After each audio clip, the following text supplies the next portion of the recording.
Dashboard के ऊपर तक स्पेस बना के दिया है, बताओ। सही में तिजोरी है ये, इसमें ताला देना चाहिए था। अभी IRVM में मैं देख रहा हूँ पीछे ऐसा लग रहा है कि बहुत बड़ी बस चला रहा हूँ मैं, इतनी दूर तक मुझे दिखाई दे रहा है। कैमरा अगर जाएगा आपका तो आप देख सकते हैं उसको, वो पूरा इंजन कवर्ड है उसमें। आज की तारीख में 3-3.5 लाख में मिल जाए इस कंडीशन की गाड़ी, बहुत ही तगड़ी डील होगी भाई साहब। ये तो बताया नहीं, इसमें ये जो सीट है ये वाली और ये वाली, ये लॉक बेस है। आप लॉक निकालो ये दोनों सीटें बाहर निकल जाती हैं और ये पूरा फ्लैट हो जाता है नीचे। नमस्कार दोस्तों, एक बार फिर से आप लोगों का स्वागत है। आप देख सकते हैं कितने कंफर्ट के साथ हम दोनों बैठे हुए हैं, ऐसा लग रहा है कि हम किसी वैनिटी वैन में बैठे हुए हैं। अजय जी बड़े खुश हो रहे हैं। ये गाड़ी एक्चुअल में बहुत प्रैक्टिकल गाड़ी है। अजय जी की गाड़ी, आपका बहुत बहुत स्वागत है चैनल के अंदर। Thank you so much. अगर इस गाड़ी को हम लेने जाते हैं मार्केट में आज की तारीख में, तो लगभग कितना पैसा खर्च करना पड़ेगा? आज की डेट में तो ये यूज्ड ही मिलेगी, हाँ क्योंकि बंद हो चुकी है। हाँ। तो यूज्ड आप लेने जाओगे तो मान लो 3 से 5 के बीच में। फिलहाल ये जो गाड़ी है ये है रेनो की लॉजी है 110 PS वाली। 110 PS उसका टॉप वेरिएंट है। आपने ये गाड़ी कितनी चला दी है ये बताइए? ये करीबन 1,24,000 चल गई है। डस्टर वाला इसमें सेम इंजन आता था, काफी चला दिया इन्होंने। एज अ फैमिली कार ये यूज कर रहे हैं। चलिए अब गाड़ी के आगे चल के बात करते हैं, सारी इन्फॉर्मेशन बड़े प्यार से देंगे आपको आज। अब जैसे मैं गाड़ी के बाहर आ गया हूँ, ये गाड़ी आपको काफी छोटी दिखाई दे रही होगी, लेकिन आपने देखा अंदर कितना ज्यादा स्पेस था इस गाड़ी में। उस टाइम पे अजय जी एक बात बताइए, इर्टिगा इसकी कॉम्पिटिटर होती थी, आपने वो कंसिडर नहीं करी? वो बहुत छोटी है। अच्छा, उसमें स्पेस इससे कम है? कम है। जो पुरानी वाली अर्टिगा थी उसमें एक्चुअल में कम था स्पेस अभी वाली के कंपैरिजन में, तो इसके हिसाब से तो बिल्कुल कम ही होगा। मुझे ये बताइए इस गाड़ी के साथ अभी तक का एक्सपीरियंस कैसा रहा, क्योंकि अगर अभी कोई लोग इसको खरीदना चाहेंगे तो वो थोड़ा सा समझ पाएंगे। नॉर्मल सर्विस हुई है। हाँ। कोई मेजर सर्विस कुछ नहीं हुआ है इसमें। अच्छा। सस्पेंशन वगैरह सब कुछ नॉर्मल चल रहा है, अभी तक कुछ रिप्लेस नहीं हुआ है इसमें। इंजन के पार्ट में थोड़ा बहुत दिक्कतें आती है। 110 PS वाले जो डस्टर का इंजन है इसका सेम ही है। सेम ऐसा इंजन कुछ आपको फील हुआ या फिर भुगतने को मिला? अभी तक तो नहीं हुआ, सिवाय एक चीज के, इसका टर्बो में से ऑयल लीक हो रहा था। अच्छा।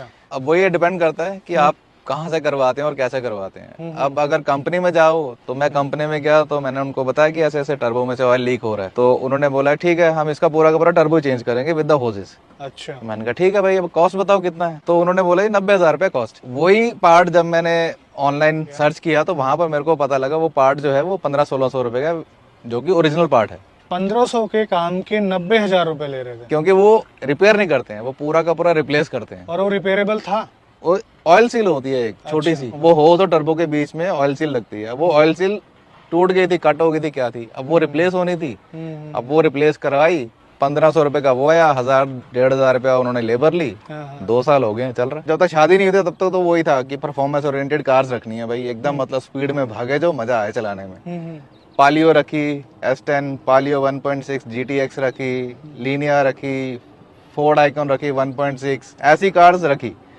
अब उसके बाद शादी हो गई। अच्छा। अब शादी होने के बाद थोड़ा सा वो होता है कि भाई अपनी फैमिली का सामान उमान और एक डिसेंट सी गाड़ी रखो, तो फिर रखी फाबिया, वो निकाली। फिर उसके बाद बेबीज हो गए, अब ऊपर वाले के ट्विंस हो गए। अब ट्विंस के चक्कर में गाड़ी फिर लेनी थी ऐसी कि जिसमें 5-6 बंदे और सामान आराम से बैठ जाए। अब उस टाइम पे मार्केट में मिलती थी, यहाँ तो एर्टिगा थी, यहाँ ये थी, यहाँ XUV थी, मगर वो कुछ ज्यादा ही थी। वो बहुत हाई फाई थी, उसमें इतना इलेक्ट्रॉनिक का गैजेट का सामान है कि कुछ खराब हो जाए तो आप मतलब भूल जाओ उसको रिपेयर कराना। अब ये है, ये एकदम बेसिक गाड़ी है, इसमें कुछ नहीं इलेक्ट्रॉनिक्स का है, कुछ भी नहीं है सिवाय क्रूज कंट्रोल के। हाँ ये है इसमें। अच्छा। ये उस टाइम पे मतलब बजट थोड़ा सा एक्सीड हो गया, क्योंकि ये 14.5-15 लाख की पड़ी थी उस टाइम पे, बट स्टिल मतलब अगर मैं आज की डेट में कंपेयर करूं तो 14.5-15 लाख का वर्थ है। अभी आज की तारीख में आपको गाड़ी लेनी होगी तो इसकी जैसी गाड़ी आपको मिल पाएगी? अब इसका जो मैंने सोचा था वो सोचा था हेक्सा। अच्छा। अब वो भी बंद हो गई। दूसरी कौन सी मिलेगी? यहाँ तो है ट्राइबर, वो तो एकदम छोटा सा नन्ना मुन्ना बच्चा है आपको इसका। तो मजा ही नहीं आएगा ड्राइवर में। बिल्कुल भी नहीं आएगा। इसमें 110 PS का इंजन मिलता है, कहाँ 72 PS चलाओगे, वो भी पेट्रोल। डीजल का इतना बढ़िया टॉर्क, आपके समझ से बाहर है वो गाड़ी। अब दूसरा था किया कैरेंस, जो मेरी सिस्टर ने लिया अभी रिसेंटली। अब उसको भी मैंने चलाया, पेट्रोल वाली वर्जन था।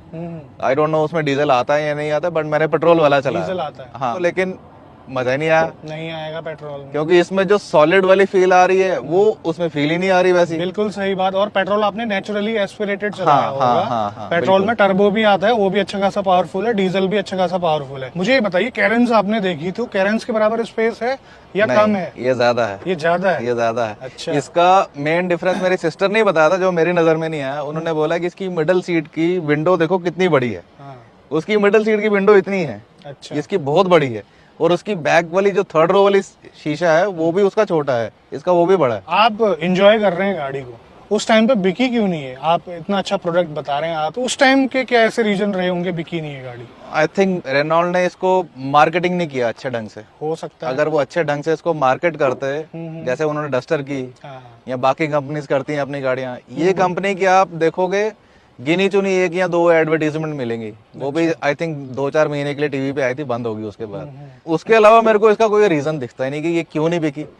मतलब इसको अगर आप टैक्सी पर्पस में भी देखो, वो भी अच्छी खासी चल सकती है, एवरेज भी अच्छी मिलती है, सब कुछ अच्छा है। एवरेज कितनी निकाल रहे हो आप? देखो हाईवे पे अगर आप जाओगे तो 18 से 19 मिल जाती है। सिटी में मैं चलाता ही नहीं हूँ। हाईवे में क्या होता है, इसमें 6 गियर हैं, छठा गियर लगाया, क्रूज लगा दिया 120 पे, आराम से बैठ गए। सिटी में एक दिक्कत आपकी क्लच की है, दूसरी इसके मैन्यूवर करने की। इतना ट्रैफिक होता है, कोई उधर से मार रहा है, कोई उधर से मार रहा है, आप चला ही नहीं पाओगे इसको सिटी में। बट कई ऐसे हरफन मौला हैं, वो आराम से चला लेंगे। इससे बड़ी बड़ी गाड़ियां जो चलाते होंगे वो आराम से चला लेंगे। बट एक चीज नोटिस करने को मिल रही है, इसका एंटीना बड़ा ऊंचा है यार।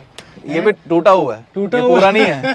और कितना ऊपर था? ये अभी 2-3 इंच और ऊपर है इससे। अच्छा, ये क्योंकि जब आप आ रहे थे ना, ये ऊपर से अलग से चमक रहा था। गाड़ी का कलर भी अच्छा है, गाड़ी की बिल्ड भी काफी अच्छी है यार, डस्टर टाइप की मुझे लग रही है ना। जो थर्ड आवाज आ रही है काफी स्ट्रॉन्ग है। थर्ड वाली आवाज कह रहे हैं ना, ये कैरेंस में नहीं मिलेगी आपको। हाँ, सही बात है। यूज्ड कार मार्केट में मिलेगी ये गाड़ी, अगर कोई लेना चाहे तो? सिंपल सी एक लाइन बोलूंगा, बेचने जाओगे बिकेगी नहीं, अच्छा। खरीदने जाओगे मिलेगी नहीं। क्योंकि मेरे पास अभी है, हाँ। अभी इसके आई थिंक 3 साल पड़े हैं वैलिडिटी के। अब मेरे को कोई बोलेगा इसको बेचो 3 लाख में, तो कोई मतलब सेंस ही नहीं बनता इसको बेचने का। 3 साल हैं, निकाल लो, उसके बाद जब वैलिडिटी खत्म हो जाएगी तो फिर बेच देंगे जो दाम मिलेगा। गाड़ी आगे से आप देख रहे होंगे काफी नीची है, कभी टकराती नहीं है? टकराई तो है यार, यहाँ पर मुझे दिख रहा है काफी जगह से लगी है। हल्का फुल्का लगती है, ज्यादा तो नहीं। मतलब जैसे आप मेरे पास एक जो रोजमर्रा चलाने वाली शेवरले बीट है, अच्छा। अगर आप उसको देखोगे उसका तो पूरा यहाँ पर रगड़ा हुआ है, क्योंकि वो सिटी में चलती है। अब ये हाईवे पे चलती है, अगर थोड़ी छोटी मोटी टकरावट है तो वो दिक्कत नहीं है। और एक चीज और है इसमें, जो आपको आज की गाड़ियां नहीं, किसी गाड़ी में नहीं मिलेगी। क्या? इसके इंजन के नीचे एक प्लेट है स्टील की। स्टील की प्लेट है, जिसका वजन ही कम से कम 50 से 60 किलो है, और वो पूरा इंजन कवर्ड है उसमें। मेरे को भी पता नहीं थी कि प्लेट होती है नीचे, क्योंकि मैं नीचे जाके तो देखा नहीं कभी। अच्छा। और कंपनी में नॉर्मली सर्विस होती थी तो वो होम पिकअप होम ड्रॉप हो जाता था, वो खुद ही लेके चले जाते थे। अब जब इसका 2 साल पहले वो टर्बो में से ऑयल निकल रहा था, वो जब मैं मतलब बाहर के मैकेनिक से ठीक कराने लगा ना, तो तब उसने जब गाड़ी उठाई तब मेरे को वो दिखा नीचे ये है क्या है। अच्छा। तो फिर मैंने उसको पूछा, मैंने कहा ये क्या चीज है? कहता ये इंजन कवर है। मैंने कहा अच्छा। उसने उतारा, और वो उतारने के लिए 2 बंदे लगे, मतलब एक बंदा भी नहीं उठा पाया उसको। मतलब लोहा दबा के लगा रखा है। अभी ना मुझे इसको चलाते हुए पूरी डस्टर वाली फील आ रही है, स्टीयरिंग व्हील वैसा ही है और इंस्ट्रूमेंट क्लस्टर भी वैसा ही है। आप कह रहे हैं कि सिटी में चलाने में दिक्कत होगी, लेकिन मुझे तो क्लच सही लग रहा है मेरे हिसाब से। अब पता नहीं, शायद शेवरले बीट जो है उसको चलाता हूँ, तो मेरे को इसलिए लग रहा है। अभी IRVM में मैं देख रहा हूँ, पीछे ऐसा लग रहा है कि बहुत बड़ी बस चला रहा हूँ मैं, इतनी दूर तक मुझे दिखाई दे रहा है। जैसे कि एक फील होता है कि जैसे आप प्रॉपर 7 सीटर बड़ी SUV चला रहे हैं, तो इधर से भी चौड़ी होगी और पीछे लंबी होगी, ऑब्वियस सी बात है। बट ये आगे से इतनी चौड़ी नहीं है, ऐसा लग रहा है कि आप कोई कॉम्पैक्ट SUV चला रहे हैं, लेकिन पीछे आपको दूर तक देखने को मिल रहा है, वो वाली फील आ रही है। बहुत अच्छी। और AC आपको हर तीनों रो में AC मिलता है इसमें आपको। इसका ग्लास एरिया आप देखो, मतलब कैरेंस का भी इतना नहीं होगा ग्लास एरिया जितना इसका है। विजिबिलिटी काफी अच्छी है, और ORVM छोटे हैं लेकिन विजिबिलिटी प्रॉपर है। और 110 PS डीजल इंजन, वही डस्टर वाला, जबरदस्त परफॉर्मेंस देता है, इशारों पे नाच रही है गाड़ी। हाईवे में तो बहुत मजा आता होगा इसको चलाने में। हाईवे में देखो, इसका आप क्रूज सेट कर दोगे ना, तो अगर ये 160 पे भी चले जाएगी, आपको समझ ही नहीं आएगा कि 160 पे चल रही है, जब तक आप ऑडो नहीं देखोगे। अभी मैं 70-80 में चला रहा हूँ और फील हो रहा है कि एक्चुअल में स्टेबल है ये गाड़ी। इसका ग्राउंड क्लियरेंस काफी कम है, उसकी वजह से भी इसको फायदा मिल रहा है काफी। और चलने के बाद एक बार एक प्रॉपर स्पीड आने के बाद काफी रिलैक्स होके चल रही है। मैंने इसकी सीट जानबूझ के ऊंची कर रखी है डस्टर वाला फील लेने के लिए। अच्छा। और इसमें देखो आप छोटी छोटी चीजें आप देखोगे ना तो बहुत सारी चीजें हैं इसमें ऐसी जो आज की गाड़ियों में भी नहीं मिलेंगी। जैसे यूएसबी इसमें एक पीछे रोग में भी है, सेंटर में भी है, आगे भी है। और स्पेस देखो आप, इसमें हर जगह भर भर के स्पेस दिया है। बिल्कुल सही। डैशबोर्ड के ऊपर तक स्पेस बना के दिया है, बताओ। सही में तिजोरी है ये, इसमें ताला देना चाहिए था। बट हेल्दी कंडीशन में है आपकी गाड़ी। वही मैं कह रहा हूँ ना कि इस गाड़ी का मेरे को आज तक अभी तक तो मतलब कुछ ऐसा ड्रॉबैक लगा नहीं कि जिस वजह से ये गाड़ी नहीं बिकी। सर इतने सालों में अटैचमेंट भी हो जाता है और अटैचमेंट के साथ साथ यूटिलिटी प्रॉपर तरीके से मिल रही है इस गाड़ी से आपको। मुझे नहीं लगता है कि आप इसको कम दामों में निकालने की सोचेंगे। यहाँ तो होना कि इसको सेल करके मैं कुछ दूसरी गाड़ी ले रहा हूँ जो इसका अपग्रेडेड वर्जन है। अब इसका अपग्रेड वर्जन एक ही दिखता था, हेक्सा, वो है नहीं मार्केट में। तो अब इसका अपग्रेड वर्जन कौन सा लूं? कोई मिलता ही नहीं। XUV 700 है बट वो उसमें इतने गिज्मोज हैं कि मेरे जो दो लाल है ना वो बटन दबा दबा के सारे गिज्मोज खराब करेंगे। बिल्कुल सही बात है। ये तो एकदम बेसिक गाड़ी है कि इसमें अगर कुछ वो तोड़ दें मोड़ दें वो रिपेयर भी हो जाएगा, ठीक भी हो जाएगा। अभी जैसे छोटी छोटी चीजें दिखाऊंगा, ये यहाँ पर देखो एक लॉक होता है, यहाँ पर एक यहाँ होता है लॉक, बच्चे ने खींच के तोड़ दिया।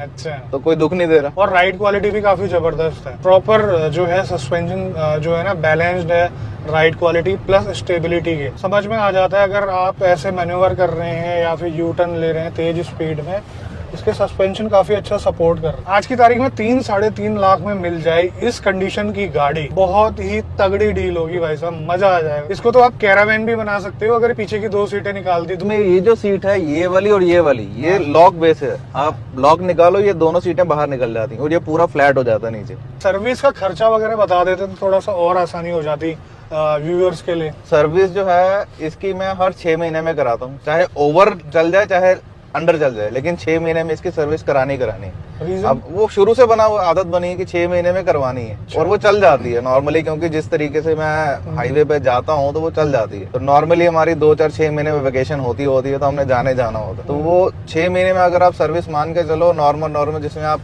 Engine oil filter, air filter, इसका AC फिल्टर, ये नॉर्मल सर्विस में जो इंक्लूड होता है वो अगर कराओगे 6 से 7 हजार रुपए में कंपनी का। अच्छा। और वही अगर आप बाहर कराते हो 4 से 5 हजार मान लो। सर्विस कॉस्ट भी रीजनेबल है। अभी तो आप मुझे ऐसा लग रहा है कि बाहर ही करवाते हैं। नहीं, इसकी नॉर्मल सर्विस जो है वो मैं कंपनी से ही करवा रहा हूँ फॉर द रिकॉर्ड मेंटेनेंस, कि कभी इन फ्यूचर अगर रिकॉर्ड निकालने पड़े तो वहाँ पूरा रिकॉर्ड मिलेगा मेरा। जैसे मैंने बताया था आपको वो एक ऑयल सील चेंज करानी थी मेरे को टर्बो की, तो वो जैसे मेजर काम था वो मैंने बाहर कराया था। उसके अलावा इसका इंजन के माउंट चेंज किए थे मैंने, ओके, वो भी मैंने कंपनी के ही लिए लेकिन बाहर करवाए। और इंजन से एक्स्ट्रा आवाज भी नहीं है, मतलब कि प्रॉपरली मेंटेन किया गया है। और सस्पेंशन वगैरह से मुझे तो आवाज कोई आ नहीं रही है फिलहाल। अभी तो हेल्दी कंडीशन में मुझे लग रहे हैं। देखो अजय जी ने सोच समझ के गाड़ी ली थी उस टाइम पे और आज तक साथ निभा रही है बिना किसी परेशानी के। प्रॉपर यूज में आ रही है ये गाड़ी और अभी ये बेच भी नहीं पा रहे हैं। अच्छा, पार्ट्स वगैरह मिल जाते हैं गाड़ी के? आराम से ऑनलाइन आप ढूंढो, आपको तो आजकल बहुत सारी वेबसाइट्स हैं जहाँ से ओरिजिनल पार्ट्स ही मिल जाते हैं। और अगर रेनो की तरफ जाना हो वहाँ से मिल जाएंगे? वहाँ भी मिल जाते हैं पार्ट्स, बट वही है कि जो पार्ट बाजार में 100 रुपए का मिलेगा ऑनलाइन पोर्टल पे, वहाँ पर मिलेगा 200 रुपए का। अच्छा, और आपको याद है कब डिसकंटिन्यू हुई थी? हाँ, ये 2020 में हुई है लास्ट मैन्युफैक्चरिंग। तो हाल फिलहाल में ही हुई है। तो आप अगर इसका ऊंचा मॉडल यानी कि 18, 19, 20 भी लेना चाहते हैं तो ले सकते हैं, मार्केट में अवेलेबल है। और सेफ्टी वाइज भी कुछ कॉम्प्रोमाइज नहीं है, डबल एयर बैग है इसमें। तो भले ही आज एयर बैग की वार्निंग क्यों ना आ रही हो, तो एयर बैग है इसमें, वो चले ना चले। आज की वीडियो में बस इतना ही। मिलते हैं बहुत जल्द आपसे एक नई वीडियो में, तब तक के लिए बाय बाय, ख्याल रखिए अपना। भारत माता की जय। Thank you sir again. Thank you sir, thank you so much.